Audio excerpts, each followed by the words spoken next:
live from the Spero Clinic. We have 2 graduations today. Shannon, you're first. All right. You came from California, and we can't get rid of you because you moved. You're stuck with me now. So you're from Arkansas now. Yeah, that's what I'm telling people now, is I'm from Arkansas.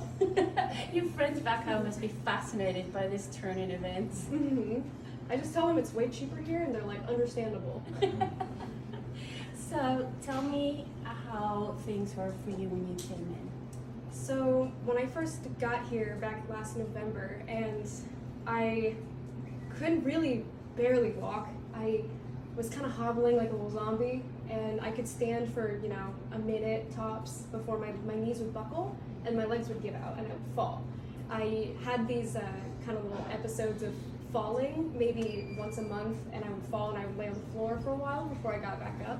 So when I got here, I came straight from the airport, and the folks here at the clinic saw me, and I came in and I was like, my legs were shaking and I was like huffing and puffing, and they were like, do you need a wheelchair? It was the first time in my life anyone had asked me that, and I was like, honestly, I think I do. And this is the first time I really felt like I was being heard and wasn't being forced to push myself, but I was always that kind of person who pushed myself a lot, and it was really biting me in the butt because I got to the point that I was just stuck in bed, couldn't move, couldn't stand, and now here we are.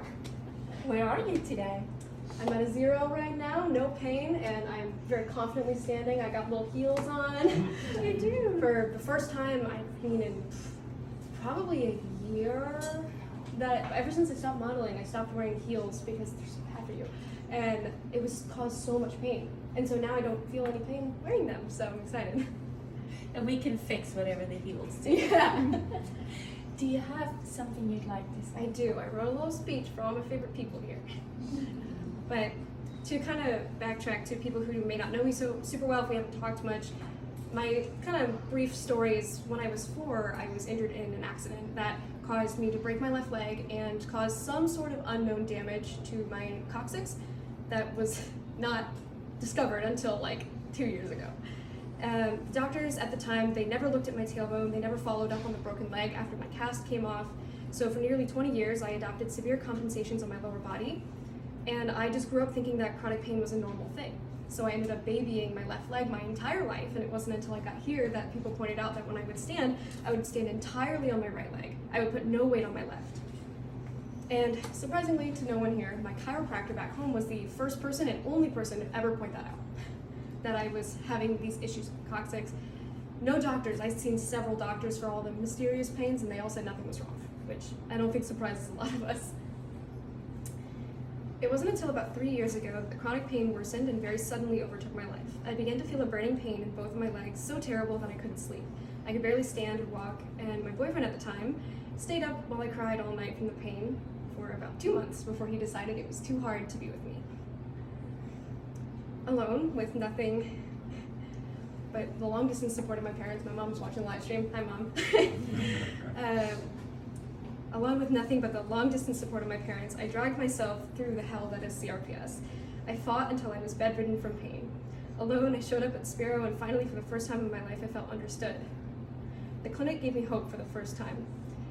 After so many doctors told me nothing was wrong with me, that they couldn't figure it out, and that I would just have to live with this pain for the rest of my life, I was finally given hope to cling to. And boy, did I cling.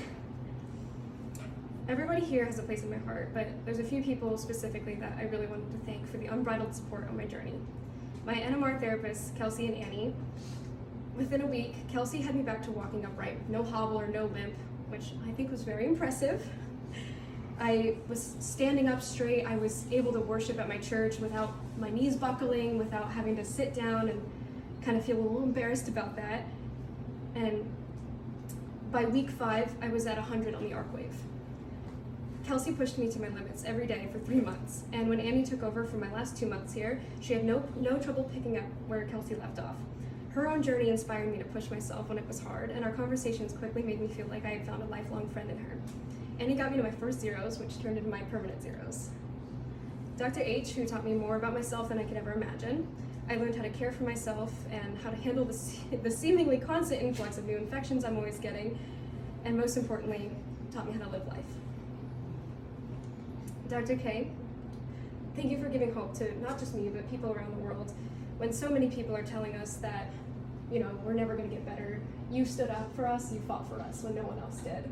And that's a really rare and incredible thing for us.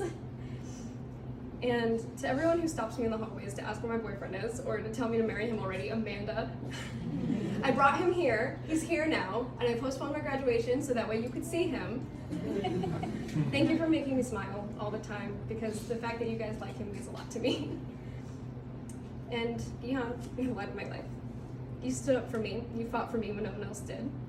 When I was being criticized, you defended me. And when I was paralyzed from the pain, bedridden for several days at a single time, you would stay on the phone with me for hours until the pain subsided enough for me to fall asleep.